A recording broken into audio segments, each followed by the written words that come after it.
सब परमात्मा की आत्माएं हैं, अपने अपने संस्कार सब साथ लेकर आते हैं। फिर भी उस समय जो परमात्मा ये ज्ञान दिया करते थे कबीर भगवान,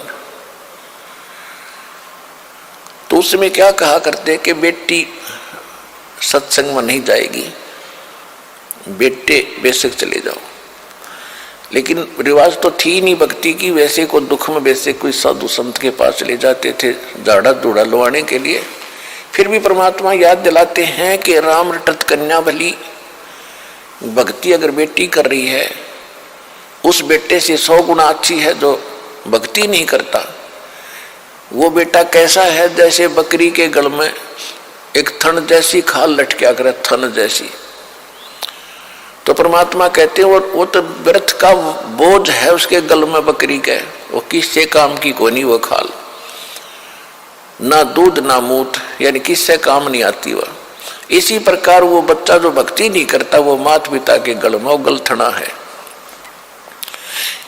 और वो कन्या जो भक्ति करती है माँ के, वो बेटा तो माता पिता पर भार बनेगा कोई से को, क्योंकि जो भक्ति नहीं करता उस पर आपदाएं आएंगी, आपत्ति आएंगी, तो माँ बाप साथ दुखी होते हैं, जब पुत्र दुखी होता है तो वो डिस्टरबेंस करेगा आपकी भक्ति में भी, और दुखी भी रहेगा, दुखी रखेगा। अब जो बेटी भक्ति करती है उसके साथ भगवान होगा, उसके संस्कार में कोई पाप कर्म का दंड भी आवेगा, उसने भी भगवान रक्षा करेगा। और जिस परिवार में वह बेटी जाएगी उस परिवार को भी सुधारेगी, उसमें भी भगवान वहाँ साथ रहेगा, भक्ति प्रवेश करेगी, तो वह बेटी सदा सुखी रहेगी। बेटी सुखी रहेगी तो माता पिता की आत्मा भी शांत रहेगी। तो परमात्मा कहते हैं राम रटत कन्या भली, और साकट जो भक्ति करे न करण दे उसको साकट कहते हैं। वो साकट भला न पूत, जैसे बकरी के गल में गलथना जिसमें दूध न मूत, वो किसी काम का नहीं वो बेटा जो भक्ति नहीं करता।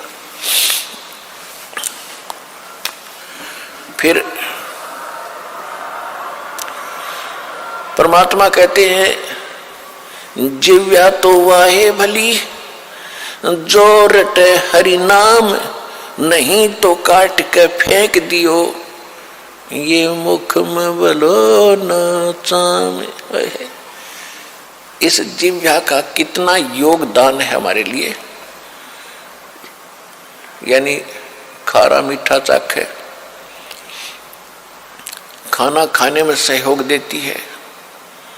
तो परमात्मा कहते हैं यदि इस जुबान से, इस जिह्वा से परमात्मा का नाम और परमात्मा की महिमा नहीं बोली जाती तो इससे अच्छा तो इसने निकाल कर काट कर फेंक दे वो बढ़िया, क्योंकि मुख को सबसे पवित्र अंग माना जाता है।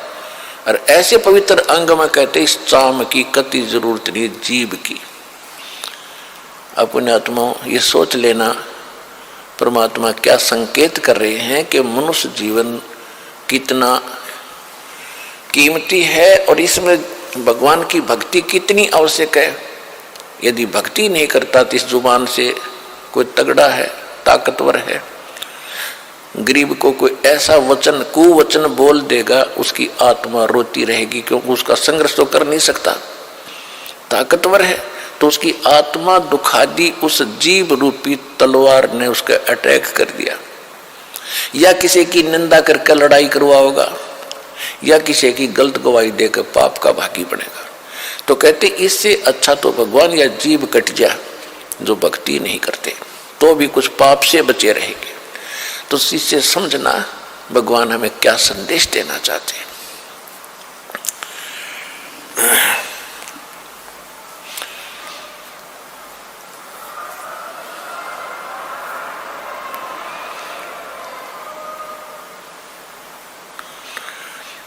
परमेश्वर स्वयं आकर ही यथार्थ ज्ञान अपनी प्यारी आत्माओं को कराते हैं, क्योंकि यहाँ पर दो पावर हैं, दो शक्ति है। एक तो यह सरपुरुष जिसको ज्योत स्वरूपी निरंजन काल कहते हैं, इसको ब्रह्म भी कहते हैं। और आज तक इन ऋषियों ने ब्रह्म का ही ज्ञान है, ब्रह्म से ऊपर इनको कोई पता नहीं था। और ये ब्रह्म कौन है? ये काल है, 21 ब्रह्मांड का स्वामी है। इसको श्राप लगा हुआ है 1 लाख मानव शरीरधारी प्राणियों का नित आहार करने का, जिस कारण से इसने यहां सबको मिसगाइड करके रोका हुआ है, मूर्ख बना रखा है, सत्य से अपरिचित कर रखा है, भगवान का नामो निशान मिटा रखा है और सब कुछ भगवान बना दिया। कहीं 2 ईंट लगाकर कोई बना रखा है स्थान, वो भी भगवान मत्था टेको। कई मूर्ति बना रखी है, वो भी भगवान, और ये देवता भी भगवान, ये स्वयं भी भगवान। इनमें से कोई सा भी परमात्मा नहीं है। 21 ब्रह्मांड के अंदर जितने देव हैं ये परमात्मा नहीं है। पुण्यात्माओं, यही तो काम बिगड़ा पड़ा था कि हमने भक्ति मार्ग का क ख भी पता नहीं, क ख इंक्लूडिंग ब्रह्मा विष्णु महेश, ब्रह्मा विष्णु महेश को भी, और ऋषि में ऋषि जो सतयुग से लेकर आज तक जितने ऋषि हुए हैं जिनको हम बड़े पहुंचे हुए माना करते, इनको भक्ति मार्ग का क ख पता नहीं। और जिसी कारण से आज हम इतने अंधेरे में पड़े हुए हैं कि सत्य ज्ञान को सुनने के लिए हमारे पास वो हिम्मत नहीं कि हम सच्ची सुन लें, जिसके कारण विरोध हो जाता है। हम नहीं सुनते, झूठ बोलता है, और झूठ को सच मान ली। एक कहावत है कि एक झूठ को 100 बार बता दिया जाना वह सच्ची बन जाती है, सच्ची दिखने लग जाती है। और जब सत्य सामने आती है तो वो झूठी ही सत्य आगे अड़ जाती है। तो इस काल ने ऐसा जुल्म कर रखा है कि भक्ति मार्ग का नामो निशान मिटा दिया। अब भक्ति कौन से भगवान की करे? ये परमात्मा नहीं, बताओ। और हम इनको सुप्रीम पावर माने बैठे थे, ब्रह्मा जी, विष्णु जी, शिव जी। ब्रह्मा जी की तो पूजा करते नहीं थे, लेकिन आदर की दृष्टि से इसको समांतर देखते थे, किसके? विष्णु और शंकर जी के। इनसे ऊपर ही पता नहीं था। इससे ऊपर ऋषि, एक आधा कोई ऋषि कहता था ब्रह्म शक्ति है। वो कैसा है? वो निराकार है, उसका ओम नाम है। यहां बुद्धि टेकी थी आज तक सबकी, चाहे पवित्र हिंदू धर्म के लोग हैं, चाहे पवित्र मुसलमान धर्म के लोग हैं, वो भी इसी काल निराकार के ऊपर टिके हुए थे। चाहे पवित्र विश्व ये ईसाई धर्म के लोग हैं, ये भी निराकार इस परमात्मा काल से ऊपर बुद्धि किसी की नहीं थी। ये तो परमात्मा स्वयं आए जो प्रत्येक युग में आते हैं। सतगुरु आए दया करी ऐसे दीन दयाल, और बंदी छोड़ बिरतास का जठ रख नहीं प्रतिपाल। परमात्मा स्वयं आए 600 वर्ष पहले, उन्होंने आके ये ज्ञान कराया। अब श्री देवी पुराण के अंदर सचित्र मोटा टाइप गीता प्रेस गोरखपुर से प्रकाशित केवल हिंदी में 414 पृष्ठ पर यह लिखा हुआ है कि कलयुग सतयुग के ब्राह्मण वेद के पूरे विद्वान होते थे और वो दुर्गा की पूजा करते थे। तो खाक विद्वान थे। वेदों में कहीं दुर्गा की पूजा का नामो निशान है? चारों वेदों का सारांश श्रीमद् भगवत गीता है। श्रीमद् भगवत गीता में दिखा दो गीता रामकृष्ण की पूजा का जिक्र हो या दुर्गा की पूजा का कहीं भी वर्णन हो। तो ये खाक विद्वान थे, पढ़ना वेद और बकवाद ज्ञान बकवाद बतावें और वही बकवाद खुद करें। वेद पढ़े पर वेद न जाने, ये बातें पुराने 18। ये पत्थर की पूजा करेंगे भूल गए सृजनहारा।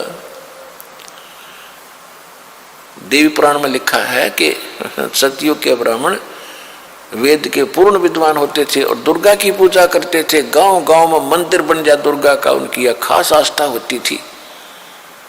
तो मूर्ति पूजा का लठी नन गढ़वा रखे नकलिया ने। वेद पढ़े और बकवाद अपनी गढ़िया करते, अपना दंत कथा लोक वेद बना के वो काल के जाल में सबको फंसा रखा था। अब श्रीमद् भगवत गीता अध्याय नंबर 16 में, अध्याय नंबर 15 के श्लोक नंबर 16 और 17 में कति निर्णय कर दिया क्षर पुरुष और अक्षर पुरुष। दो पुरुष हैं। पुरुष माने प्रभु, भगवान, मालिक। सर्वपुरुष इसको ब्रह्म को कहते हैं, ज्योत निरंजन काल को कहते हैं। जो ब्रह्मा विष्णु महेश का पिता और दुर्गा का पति है, 21 ब्रह्मांड का मालिक है, 21 ब्रह्मांड का स्वामी है, पुरुष है। और दूसरा अक्षर पुरुष, ये 7 संग ब्रह्मांड का स्वामी है। इतना ही मालिक है, इतना ही पुरुष है, इतना ही भगवान है। और इनके दोनों के लोक में ये स्वयं भी जितने प्राणी हैं ये सब नाशवान है। जीवात्मा किसी की नहीं मरती, ये तो कुत्ते गधे की भी नहीं मरती, वो तो विषय अलग है। फिर उसमें 15वें अध्याय के गीता के 17वें श्लोक में निर्णय दे दिया कि उत्तम पुरुष है तो अन्य परमात्मा इति उदाहरत है। और ये लोग term अवश्य विवर्ती अवैश्वर है। तीसरे 17वें श्लोक में कहा है कि उत्तम पुरुष यानी श्रेष्ठ भगवान, श्रेष्ठ परमात्मा, श्रेष्ठ प्रभु तो इन दोनों से सरपुरुष और अक्षर पुरुष से कोई दूसरा ही है, और उसको परमात्मा कहते हैं। परमात्मा इति उदाहरते, उसको परमात्मा कहते हैं। परमात्मा का अर्थ है दुख ना दे सुख ही दे।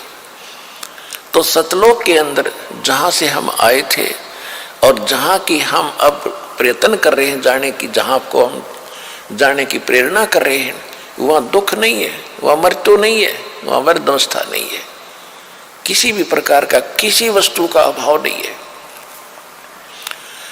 तो कहने का भाव ये है कि उसमें लिखा है कि उत्तम पुरुष यानी पुरुषोत्तम, पुरुषोत्तम तो कोई और है, श्रेष्ठ भगवान को पुरुषोत्तम का, और उसी को परमात्मा कहा जाता है। और तो परमात्मा भी को नहीं, परमात्मा का अर्थ है श्रेष्ठ आत्मा जो केवल सुख दे, दुख ना दे किसी को। फिर और जो तीनों लोकों में प्रवेश करके सबका धारण पोषण करता है। एक लोक तो हो गया 21 ब्रह्मांड का अक्षेत्र सरपुरुष का, दूसरा लोक हो गया अक्षर पुरुष का 7 संग ब्रह्मांड का क्षेत्र, और तीसरा लोक है सतलोक। और ऊपर के जितने 4 लोक हैं ऊपर, सतलोक, अलखलोक, अगम और अनामी अकेलोक, वो चारों मिलकर एक लोक कहलाता है। अविनाशी लोक है वो सारा। तो इस तीनों लोकों में प्रवेश करके जो सबका धारण पोषण करता है वही पूर्ण परमात्मा है। और जब हम एक ब्रह्मांड की बात करेंगे तो 3 लोक ये अलग हो जाते हैं, पृथ्वी लोक, पाताल लोक और स्वर्ग लोक। ये लोक तो एक लोक, एक मतलब ब्रह्मांड के अंदर ये भी लोक कहलाते हैं। तो जो प्रसंग चल रहा है उसी पर आते हैं। तो इसमें 15वें अध्याय के 17वें श्लोक में कहा है कि वो वास्तव में अविनाशी परमात्मा है, और भगवान उसी को परमात्मा कहते हैं, और तो परमात्मा भी नहीं है। श्री शिव पुराण के अंदर रुद्र संहिता में, रुद्र संहिता के अंदर यो काल जो है ब्रह्मा विष्णु महेश का आपस में झगड़ा हो गया। इस बात पे भ्रमित होकर ब्रह्मा जी कहते हैं कि मैं सबका रचयिता हूं, मैं सबका उत्पत्ति करता हूं। और भ्रमित होकर विष्णु जी को ये भ्रम है कि मेरी नाभि कमल से विष्णु ब्रह्मा जी की उत्पत्ति हुई। और कुछ ऋषि जो साधना किया करते थे समाधि दशा के अंदर, ये काल क्या छल करता है कि अपने वास्तविक रूप में इसने नहीं दिखना, किसी को प्रतिज्ञा कर रखी है। इसलिए अपने पुत्रों के रूप में, किसी को ब्रह्मा जी के रूप में, किसी को विष्णु जी के रूप में, किसी को शिव जी के रूप में साधना काल में दर्शन दे देता है। जिसको ब्रह्मा के रूप में दर्शन दिए तो उसने सब जगह गुण गा दिए कि ब्रह्मा जी प्रजापिता हैं, यही खुद मालिक है, मैंने समाधि में देखा। इससे ब्रह्मा जी की महिमा होगी। किसी को विष्णु जी के रूप में दर्शन दे दी साधना में, तो उसने विष्णु जी को भगवान बता दिया। 10 विषयों को विष्णु जी के रूप में दर्शन दे दिए, 10 विषयों को ब्रह्मा जी के रूप में, 10-20 ऋषियों को दे दिए शंकर भगवान के रूप में। तो इन सभी ने अलग अलग इन्हीं देवताओं को सुप्रीम पावर मान लिया गलती से। और ये है काल भगवान जो छल छिद्र छल करता है इनके साथ, सच से परिचित नहीं होने देता किसी को। आज तक ब्रह्मा विष्णु महेश को पता नहीं हमारा बाप कौन है।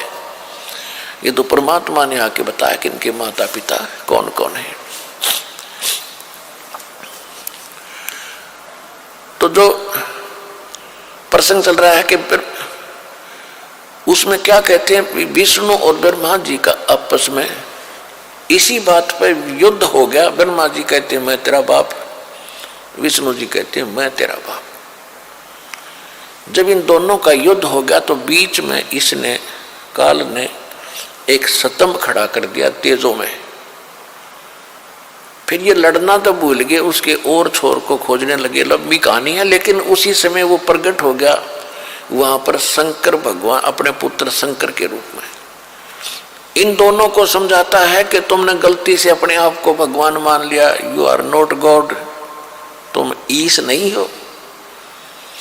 ये क्या कहता है, ये सब मेरा है, मैं यहाँ का ईश्वर हूं। तो यहाँ सूक्ष्म वेद में परमात्मा ने निर्णय दिया है कि मुल्ला माया जग में, मुल्ला माया मग में बैठी, मग माने रास्ते में, और हंसा चुन चुन खाई, ये ज्योत स्वरूपी कहे निरंजन मैं ही करता भाई। एक न करता दो ना करता नौ ठहराई भाई, और 10वां भी धुंधर में मिल जा सत्य कबीर दुहाई। गरीबदास जी को जो ज्ञान प्राप्त हुआ, भगवान को देखा जाना, उसके पश्चात अपनी अमृतवाणी में कहा है कि ये ज्योत स्वरूपी यो काल कहता मैं ही परमात्मा हूं, और एक न करता दो ना करता 9 बना दिए भाई। 9 तो जा लिए इनके उछल कूद मचा के, और 10वां भी ऐसे ही चला जाएगा, मृत्यु को प्राप्त होगा। एक सत कबीर दुहाई कि केवल एक कबीर परमात्मा जो है ये है अविनाशी परमात्मा, ये परमात्मा नहीं है। ये ब्रह्मा विष्णु महेश को तो ज्योति निरंजन ही रिजेक्ट करता है कि तुम परमात्मा नहीं हो, तुम भगवान मालिक नहीं हो। तो हमारी बुद्धि कहाँ थी, और हमारे ऋषि मुनियों की, आचार्य शंकराचार्यों की बुद्धि कहाँ थी, और हमारे सदग्रंथ क्या बताते हैं। सदग्रंथ हमारे सिलेबस है, अध्यात्म मार्ग का सिलेबस है, पाठ्यक्रम की बुक है। और जो टीचर पाठ्यक्रम की किताबों से अलग बकवाद पढ़ा रहा है तो टीचर ठीक नहीं, विद्यार्थियों का नाशक है। तो आज तक जितने धर्मगुरु हमारे हुए हैं वो हमारे सदग्रंथों से भी परिचित नहीं थे। उन्होंने हमारे दादे परदादों को भूत बना दिया, आप भी नरक में गए और अपने भक्तों को भी साथ डुबो दिया। पुण्यात्माओं,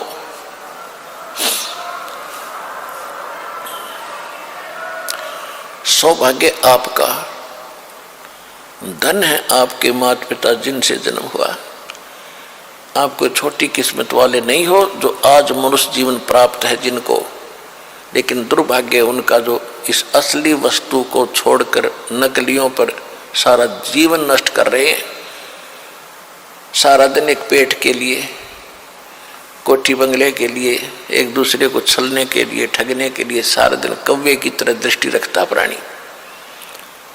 अदान भगवान करके और 12 पंथ नाम जो ले ही सो हमरे मुख आन समोही, और अनेक पंथ चलाऊं या विद जीवों को बरमाऊं, और बेशक जइयो जोग जीत संसारा, फिर जीव न माने कहा तुम्हारा। जीव तुम्हारा कहा न माने, हमरी ओढ़ हो बाद बखाने। हमारे अज्ञान के वकील बने पाओगे सब।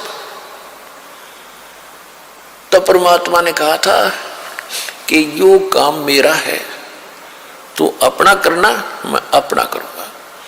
फिर इसने कहा था कि भगवान जबरदस्ती ना करिए। चौथे युग में, कोई से भी युग में अपना ज्ञान देना, आपके ज्ञान को जो स्वीकार करे आपका, और मेरे ज्ञान को स्वीकार करे वो मेरा। आहार मेरे जाल में फंसा रहे।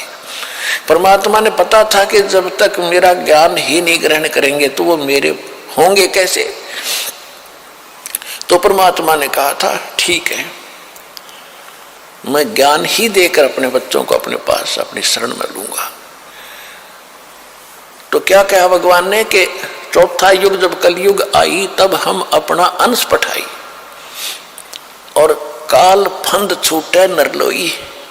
काल ने जो फंद कर रखे हैं, यहाँ हमें मूर्ख बना रखा है, संस्कारों में जकड़ रखा है, यही जन्म मरण के चक्कर कोल्लू में डाल रखा है। कहते हैं काल फंद छूटे नरलोई। सभी नर नारियों का ये काल का फंद छूटेगा और सकल सृष्टि परवानिक होई, पूरा विश्व नाम लेगा, दीक्षित होगा। धर्मदास जी को 600 वर्ष पहले परमात्मा बता रहे थे, धर्मदास जी लिख रहे थे। धर्मदास जी को शंका हो रही थी मन मन में, वो तो अंतर्यामी थे। तब बताते हैं कबीर साहब साथ के साथ उसका दिल भी रोक रहे हैं और बता भी रहे हैं कि कलयुग बीते 5500 पाचा, तब ये वचन मेरा होगा साचा। जब कलयुग 5505 वर्ष बीत चुका होगा धर्मदास, जो मैं आज बोल रहा हूं और तू लिख रहा है, ये उस समय सत्य महसूस होगा। उससे पहले तो ऐसा लगेगा जैसे झूठ बोल रहे हैं। ये कभी हो ही नहीं सकता कि कबीर साहब की भक्ति करेंगे। कबीर एक दुल्हा है, कबीर एक दानक है, छोटी जाति में था। इस तरह की कैसी धारणाएं थी। परमात्मा का उस परमेश्वर की शरण में जा, उसकी कृपा से तो परम शांति को और शाश्वतम स्थानम यानी सतलोक को, अविनाशी स्थान को प्राप्त होगा। यहां परमात्मा कह रहे हैं कि कलयुग बीत जावे जब एता और सकल प्राणी परम पुरुष पद चेता, उस परम पुरुष के यानी मेरे उस पद यानी उस परम पद के सभी जानकार होंगे। चेता माने सबको ज्ञान होगा कि कोई ऐसा स्थान है जहां सदा सुखी रहेंगे, कभी मृत्यु नहीं होगी, वहां आपका परिवार होगा एज इट इज। जैसे यहाँ आपके बेटा बेटी पोता पोती हो गए, भाई बहन है, और यहाँ तो पैसे के ऊपर 2 मिनट में भाई तो भाई लड़ पड़े, माँ बाप बेटे का झगड़ा हो जाए, क्योंकि यहाँ तो ओछा लोग है, सब चीज का अभाव है यहाँ पर। और फिर मौत सामने साथ खड़ी है, लठ लिए, कभी भी मार दे तलवार लटक रही गर्दन पे। तो वहां जाने के बाद ऐसे आपका परिवार बनेगा जो आज आपकी शरण में आ गए, आपके परिवार में आ गए और भगवान की शरण में आ गए। और धीरे और भी जो आपसे पहले के संस्कारी हैं उनको भी भगवान शरण में लेगा, और धीरे धीरे फिर ऐसे आपका वहां जाकर के परिवार बन जाएगा। और वहां इतने बड़े आपके महल हैं, इतना खुला स्थान है, बाग बगीचे लगे हुए हैं, आपके प्रत्येक के महल उसमें आंगन में झूले डले हुए हैं, तालाब बने हुए हैं। देखो यहाँ आप देखते हो किसी भी अधिकारी अच्छा जो ऑफिसर लग जाता है या कोई घना सेठ होता है तो क्या करता है, बड़ी कोठी बनाता है, आगे बड़ा लान बनाता है, उसमें फूल फल दार वृक्ष लगाता है, उसमें तालाब बनाता है, तो वो उसको, और उसमें वो बैठता कितनी देर है, या तो उसका याद है कि हम कहीं ऐसे ठाठ करते थे, वह भड़ मारे है उसके, या उसका लाभ भी नहीं ले सकता। वो सारा दिन टेंशन में रहता है, सब सुबह निकल जाता है, शाम ना आके घर बढ़े, वो किस समय तो उस बाग में टहलेगा, किस समय वो वहाँ घूमेगा, कब नहावेगा उस तालाब में। तो वहाँ जैसे आप पिकनिक में आने जाते हो और आपको घूमते हो फिरते हो, कहीं पहाड़ी देखते हो, किसी बाग में जाते हो, आपको सारा दिन का पता नहीं कब चलेगा।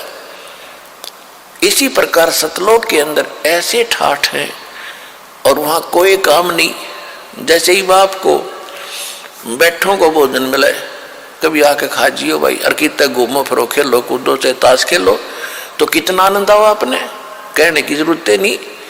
तो वहाँ ये है एक स्कूल विद्यालय है, आप इस विद्यालय में लाग गए वो काम करना जो यहाँ नहीं करना चाहिए था, ताश खेलना है, गुट्टी ये नाचना कूदना है, और बकवादों में बातों में ध्यान लगाना नहीं। ये यहाँ पढ़ाई पढ़ो और इस पढ़ाई को पढ़कर तुम सतलोक जाओगे, वहाँ ये सारे सुख मिलेंगे आपने। वहाँ नाचियो गाइयो, किसी तरह ठाठ से रहियो, वह मौत हो को नहीं। यहाँ एक तरफ डांस कर रहे हैं, एक विवाह का दृश्य देखा, कलेजे में रखा उस दिन का दास के। सुबह पहले दिन वो नाच रहे थे, डीजे बजा रहे थे, छोरे का लड़के का ब्याह था। अगले दिन बरात गई, दुर्घटना होगी, दुल्हा भी मारा गया, और दुल्हे की कार में खास कर वह बैठा करे जो विशेष VIP गेस्ट होते हैं, यानी बहनों के बटेऊ, वो भी साथ मर गए। 2-3 बहन विधवा होगी और आप मारा गया। अब डांस करके दिखाओ जो पहले दिन नाच रहे थे इसी गंदे लोक में। और हम क्या कर रहे हैं, यहाँ तो रो रो के टाइम पास करना चाहिए अपने मालिक को 100 याद करके और भक्ति करके वहां नाचियो कूदियो। कोई मृत्यु नहीं हो, ना कोई विकार है, ना अभाव किसी वस्तु का।